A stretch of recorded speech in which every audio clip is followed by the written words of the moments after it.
Between versus among is confusing because of one rule no one taught us. It's the guest list rule. Between among, they are the words that make you reread your own email. Let's fix this so you can stop overthinking. I'm Mary. Think of between like a dinner invite. You know exactly who's coming. Dinner between Sarah, Tom, and me. That's Sarah, that's Tom, that's me. Three specific people. So between. The group chat between marketing, sales, and finance. You know the department. Named between. Choose between pizza and tacos. Two options. You can point to both. Between. If you have a guest list and can name everyone on it, use between.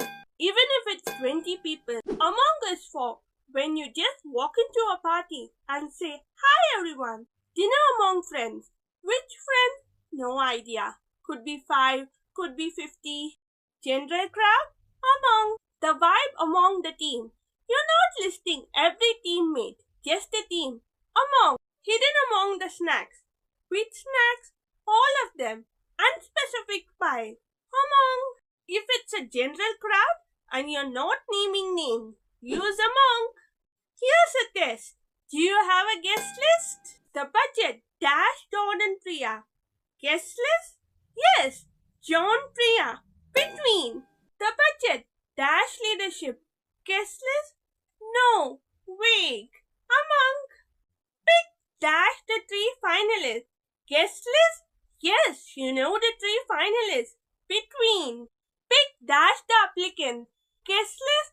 No, that's like 200 people. Among. The joke dashes? Guest list? Yes, you and me. Between. The joke spread dash the office? Guest list? No, vague group. The whole office. So it's among. You have a guest list? Use between. Party crowd? No guest list? Among. We all have sent these. Let's fix them. Collaboration among you, me, and Alex. Wrong. You have the guest list. So it's between. Collaboration between you, me, and Alex. Tension between employees. Can you name all the 10,000 employees? Don't think so. Tension among employees. General group? Among. Just between us. That's two of us. You and me. Guest list of two. So it's between. Gossip spread among interns. Big vague group. So it's among. You get it now? It's not about numbers. It's about names. One question before you hit send. Do you have a guest list? Yes? Between. No? Among. That's it. No door, no arrow, no panic. If this saved you from one awkward email, tap like, tell a coworker. That's the guest list rule. No one taught us. Now you know it. Use it. I'm Mary, signing off.